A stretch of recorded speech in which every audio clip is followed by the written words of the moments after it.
this is what you have to make a consideration in. Take a look at the light intensity and the water clarity, and then put your jig or your worm into the water. Now this is the key point of this video to remember. This is how you determine color. If you got whatever, say the water visibility is 2 foot and you've got a sunny day out. Put your green pumpkin worm or whatever in the water, or whatever color you decide, and put it down in the water, maybe about 6 inches underneath the water, and look at it. What you want is you want to have a color that blends in a little bit with that water clarity and the light intensity, yet it stands out subtly. You don't want it to get invisible, or you don't want it to stand out too much. So in other words, let's say for example, if you have 4 foot, if you got 3 foot of water visibility in a sunny day, if you put like a green pumpkin worm in the water in those conditions, it's gonna look about right. It's gonna blend in a little bit and it's gonna stand out just a little bit.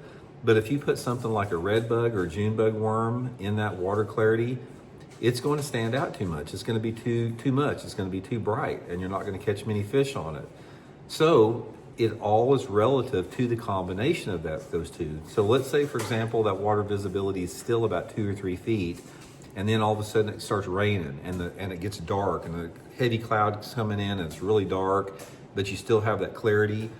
When you put the red bug or the June bug in the water, it may blend in perfectly. It may stand out a little bit, yet it's also subtle.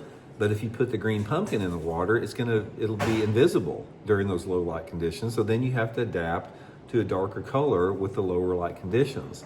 Now this is something that you have to experiment with, because you have different gradients to it. Because let's say you've got water visibility on one end, the lake you fish has got 12 inches of visibility or 10 foot of visibility. So you've got everything between 1 foot to 10 feet of visibility. And then you've got dozens of different type of light intensity situations. You may have a sunny day, completely sunny with not a cloud in the sky. You may have a day where it's sunny, but there's light, puffy cirrus clouds everywhere. You may have a day where there's big cumulus clouds covering half the sky. It could be raining, it could be dark. There's dozens of different types of cloud cover, and in correlation with the wind and the sun angle, that will determine that light intensity penetration in the water. The angle of the sun, the speed of the wind, the light intensity, based upon clouds or lack of the clouds, and the water visibility, those 4 factors will determine the best color of jig or plastic worm.